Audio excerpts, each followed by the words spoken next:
পদূলিমুখত গাড়ীৰ হৰ্ণৰ শব্দ শুনি পবিত্ৰ বাহিৰলৈ ওলাই আহি দেখে যে পদূলিমুখত ডিটেক্টিভ দেৱজিৎ ফুকন গাড়ীতে বহি আছে। আহক ফুকন ডাঙৰীয়া, গাড়ীতে থাকিবনে? দেৱজিতে হাঁহি এটা মাৰি গাড়ীৰ পৰা নামিল। আপুনি আকৌ মই নাই বুলিয়ে ভাবিছিলোঁ, কৈ কৈ দেৱজিৎ সোমাই আহিল। পবিত্ৰই দেৱজিতক নিজৰ কোঠালৈ লৈ গ'ল। অসময়ত অহাত নিশ্চয় কিবা জৰুৰী কথা আছে বুলি ধৰিব পাৰিছেনে? দেৱজিতে চকী এখনত বহি লৈ সুধিলে। প্ৰথমতেই মই সেই কথা ভাবিছোঁ। নিশ্চয় জিতেন কাকতিৰ বিষয় লৈ। ঠিকেই ধৰিছে। আপুনিও কিবা গম পাইছে নেকি? কওকচোন। পবিত্ৰই দেৱজিতলৈ চিগাৰেটৰ পেকেটটো আগবঢ়াই দিলে। চিগাৰেটৰ পেকেটটো হাত পাতি লৈ দেৱজিতে ক'লে, যোৱা নিশা জিতেন কাকতি নিজ বাসগৃহৰ পৰা পলাই গৈছে। পলাই গৈছে? পবিত্ৰই যেন এই কথাটো বিশ্বাস কৰিবলৈ টান পালে। বিশ্বাস হোৱা নাই? বাৰু কওকচোন ঘটনাটো। ঘটনাটো মাথো ইমানেই জানো যে জিতেন কাকতিয়ে ডকাইতৰ দলত ভৰ্তি হ'বলৈ নিজ পত্নী পুত্ৰ ত্যাগ কৰি আঁতৰি গৈছে। প্ৰকৃততে তেওঁক আঁতৰাই নিছে। তেখেতৰ পত্নী এতিয়া অজ্ঞান অৱস্থাত। তেখেতৰ হাতত জিতেন কাকতিয়ে লিখি থৈ যোৱা এখন চিঠি পোৱা গৈছে। IG হাজৰিকাক মই এই বিষয়ে কৈছোঁ। কি পন্থাৰে আগবাঢ়িম আমি ভাবিয়ে পোৱা নাই। জিতেন কাকতিৰ পত্নী ইয়াত থাকিলে আপোনাৰ কিবা আপত্তি আছে নেকি? জিতেন কাকতিৰ পত্নী ইয়াত থাকিব? পবিত্ৰই দেৱজিতৰ কথাত আচৰিত হ'ল। জিতেন কাকতিয়ে তেখেতৰ পত্নীলৈ লিখি থৈ যোৱা চিঠিত এই বিষয়ে উল্লেখ কৰিছে। তদুপৰি আপোনালৈকে এখন চিঠি দি থৈ গৈছে। লগে লগে দেৱজিতে পকেটৰ পৰা চিঠিখন উলিয়াই পবিত্ৰক দিলে। পবিত্ৰই লৰালৰিকৈ চিঠিখন হাতত লৈ পঢ়িবলৈ ধৰিলে। মৰমৰ লহকৰ, ৰেড লাইট বেণ্ডিটৰ আদেশ মানি মই ঘৰৰ পৰা আঁতৰি আহিলোঁ। মোৰ মনৰ কামনা কিমানখিনি সফল হ'ব ঈশ্বৰেহে জানে। মোৰ বিশ্বাস আপোনালোকৰ সহায় সহযোগিতাত মই নিশ্চয় সফল হ'ম। মোৰ পত্নী মালা আৰু সোণকণৰ দায়িত্ব আপোনাৰ ওপৰত দিলোঁ। অনুগ্ৰহ কৰি এই ভাৰ দলিয়াই নেপেলাব। নিজৰ ভাই বুলি ভাবি লৈছোঁ আপোনাক। আপুনিও নিশ্চয় দাদাৰ অনুৰোধ ৰক্ষা কৰিব, নহ'লে মালা আৰু সোণকণৰ ভীষণ বিপদ হ'ব। ইতি আপোনাৰ জিতেন কাকতি। পঢ়াৰ শেষ হ'লত পবিত্ৰই দেৱজিতৰ মুখলৈ চালে। দেৱজিতে চিগাৰেটৰ টুকুৰাটো এষ্ট্ৰেট পেলাই দি পবিত্ৰলৈ চাই সুধিলে, ৰাজি আছে? ভাবিবলগীয়া কথা। সমস্যা জটিল নহয়তো। মানে মই ক'ব খুজিছোঁ যে দস্যুদলে যদি গম পাই যায় যে জিতেন কাকতিয়ে এই সকলোবোৰ কথা আমাক জনাইছে, তেন্তে তেখেত হয়তো ভয়ানক বিপদত পৰিব পাৰে। এই চিঠিখনৰ কথা ক'তো প্ৰকাশ নকৰাই ভাল। জিতেন কাকতিৰ পত্নী আৰু পুত্ৰক আপুনি ইয়াতে কিছুদিন ৰাখক। যদি আপুনি মান্তি হয় তেন্তে আবেলিলৈ মই তেওঁলোকক লৈ আনিম। ঠিক আছে, আনিব। কিছু সময়ৰ পাছত দেৱজিতে বিদায় ল'লে আৰু আবেলি 3মান বজাত মালা আৰু প্ৰশান্তক পবিত্ৰৰ ঘৰত থৈ গ'ল।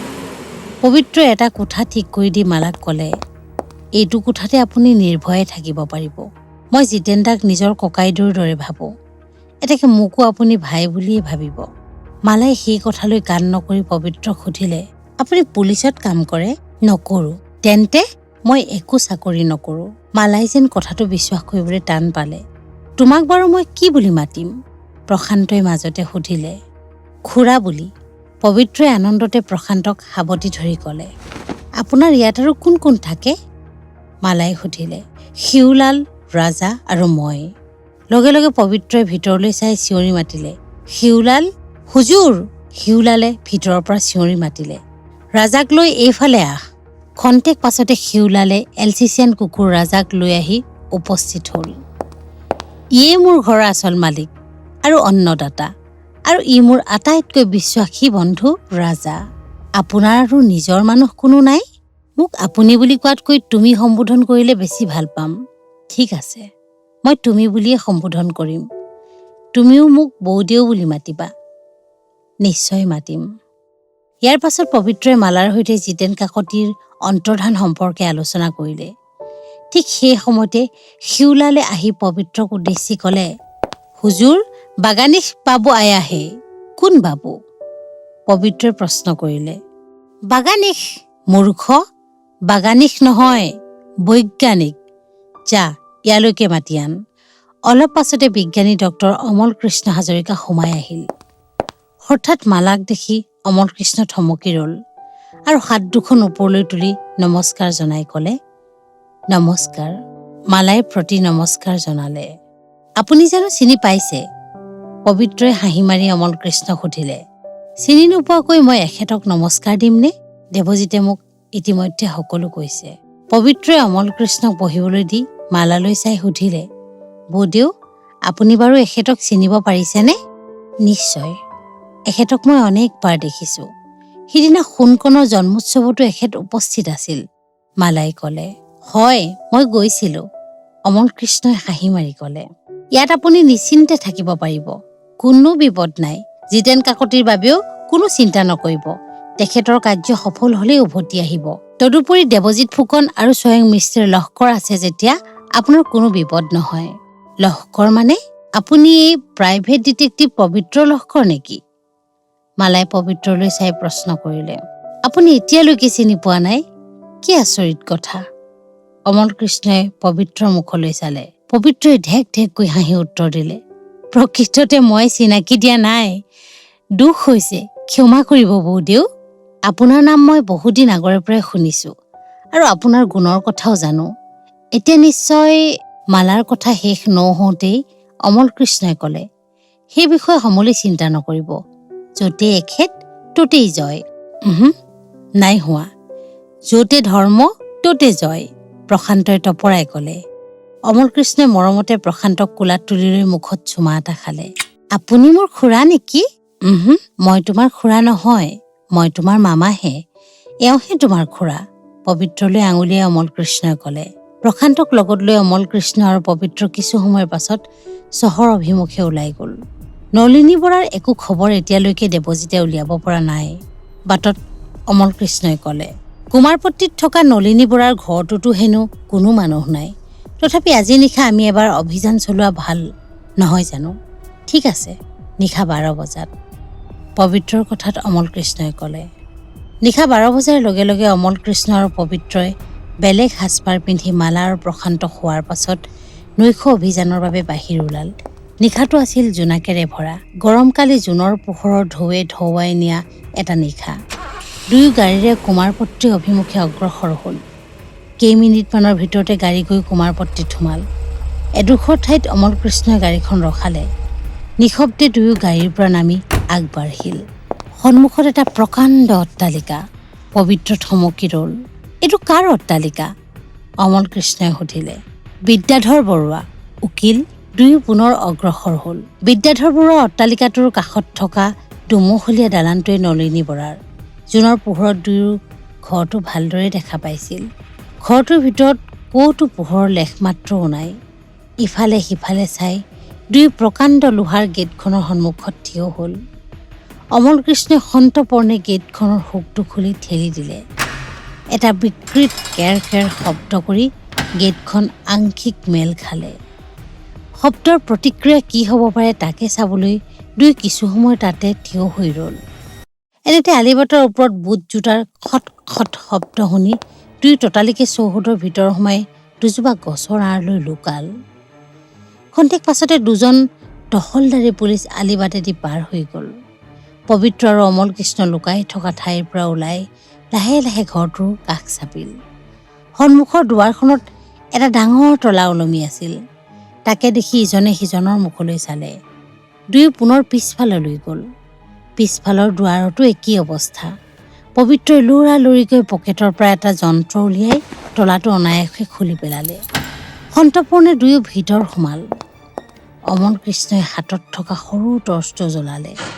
তাৰে পোহৰত দুয়ে ইটোৰ পাছত সিটো কোঠা পাৰ হৈ ওপৰ মহলালৈ উঠিল। শোৱনি কোঠাত সোমাই অমল কৃষ্ণই এফালৰ পৰা টৰ্চৰ পোহৰ পেলাই ভিতৰৰ বস্তুবোৰ চাবলৈ ধৰিলে। কোঠাটোৰ এচুকত থকা টেবুল এখনত এলবাম এটা দেখি অমল কৃষ্ণই লৰালৰিকৈ খুলি তাৰ পৰা ফটো এসোপা লৈ পকেটত ভৰালে। এঠাইত বন্ধ আলমাৰি এটা দেখি পবিত্ৰ আলমাৰিটোৰ ওচৰ চাপিল। এনেতে এটা পোহৰ আহি দুয়োৰে গাত পৰিল। দুই উচপ খাই উঠিল। কোনো ধৰণৰ চালাকি নচলিব, গুলিয়াই মূৰ থেতেলাই পেলাম। একে ঠাইতে ৰৈ হাত ওপৰলৈ তোল। দুৱাৰমুখৰ পৰা অহা কথাবোৰ গুৰুগম্ভীৰ আদেশত পবিত্ৰহঁত খন্তেকলৈ শিল পৰা কপৌৰ দৰে একে ঠাইতে থিয় হৈ থাকিল।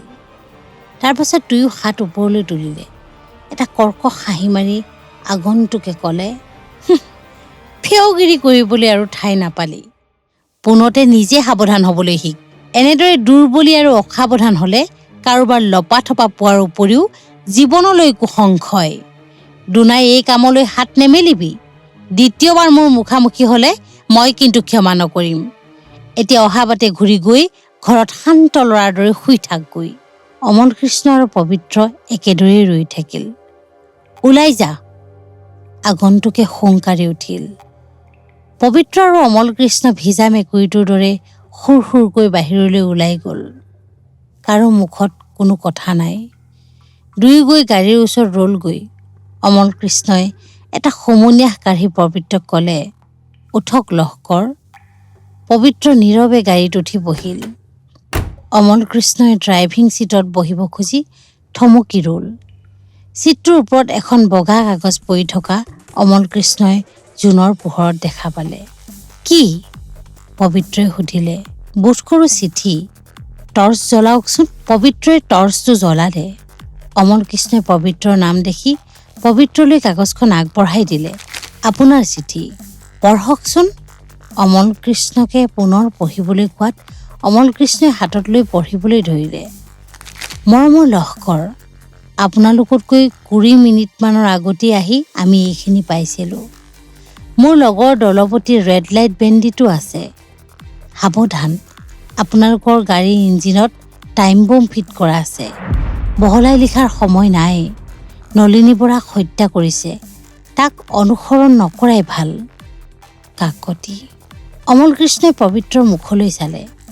পবিত্ৰ ততালিকে গাড়ীৰ পৰা নামি বনেটখন খুলিলে। অমল কৃষ্ণ নামি দুয়ো একেলগে টাইম বমটো বিচাৰিবলৈ ধৰিলে। ইঞ্জিনৰ মাজত টাইম বমটো দেখা পাই অমল কৃষ্ণই লাহেকৈ খুলি আনি পবিত্ৰক দেখুৱালে। পবিত্ৰ এটা স্বস্তিৰ নিশ্বাস এৰিলে। সেই ঠাইত এখন্তেকো পলম নকৰি দুয়ো পুনৰ গাড়ীত উঠিল আৰু সেই ঠাইৰ পৰা আঁতৰ হ'ল। আমি দেখাজনেই যদি ৰেড লাইট বেণ্ডীত হয় তেন্তে সি নিশ্চয় অসমীয়া হ'ব লাগিব, পবিত্ৰই ক'লে। এৰা, ভাষাৰ সুৰলৈ চাই ময়ো তাকে অনুমান কৰিছোঁ। নলিনীৰ মৃত্যুৰ কথাটো আচৰিত যেন লাগে। সঁচাই আচৰিত। বাৰু যা হওক, আজি লাভৰ ভিতৰত ফটো অলপ পালোঁ, হয়তো কামত আহিব। ইতিমধ্যে পবিত্ৰৰ ঘৰৰ সন্মুখ পোৱাত অমল কৃষ্ণই গাড়ীখন ৰখালে। দুয়ো গাড়ীৰ পৰা নামিল। অন্ধকাৰ প্ৰতীকটোত ভৰি দিয়াৰ লগে লগে প্ৰতীকৰ ইলেক্ট্ৰিক বাল্বটো জ্বলি উঠাত অমল কৃষ্ণ আৰু পবিত্ৰ উচপ খাই উঠিল। পোহৰত দুয়ো দুৱাৰৰ ওচৰত মালাক থিয় হৈ থকা দেখা পালে। বৌদেউ, পবিত্ৰই উচ্চাৰণ কৰিলে। বাইদেউ, লগে লগে অমল কৃষ্ণেও মাত লগালে। মালা আগবাঢ়ি আহিল। দুয়োৱে মালাৰ মুখলৈ চালে। ইমান ৰাতি কলৈ গৈছিলা তোমালোক? ইমান ধুনীয়া জোনাক, সেইবাবে লোভ সামৰিব নোৱাৰি ফুৰি আহিলো। কিন্তু ইমান ৰাতি? ৰাতিহে জোন ওলাই বাইদেউ। হয় বৌদেউ, জোন ৰাতিহে ওলাই, পবিত্ৰই ক'লে। আহা ভিতৰলৈ। তিনিও ভিতৰ সোমাল। পবিত্ৰই মালাক শুবলৈ কৈ অমল কৃষ্ণৰ সৈতে নিজৰ কোঠাত সোমাল। অমল কৃষ্ণই পকেটৰ পৰা ফটোবোৰ উলিয়াই টেবুলৰ ওপৰত থলে। ইয়াৰ ভিতৰত কোনখন নলিনীৰ ফটো বাছি উলিয়াব লাগিব, পবিত্ৰই ক'লে। কেনেকৈ? বৌদৈয়ে নিশ্চয় নলিনীক চিনি পায়। ফটোখন বিচাৰি উলিয়াই কেইবাটাও কপি প্ৰিণ্ট কৰাব লাগিব।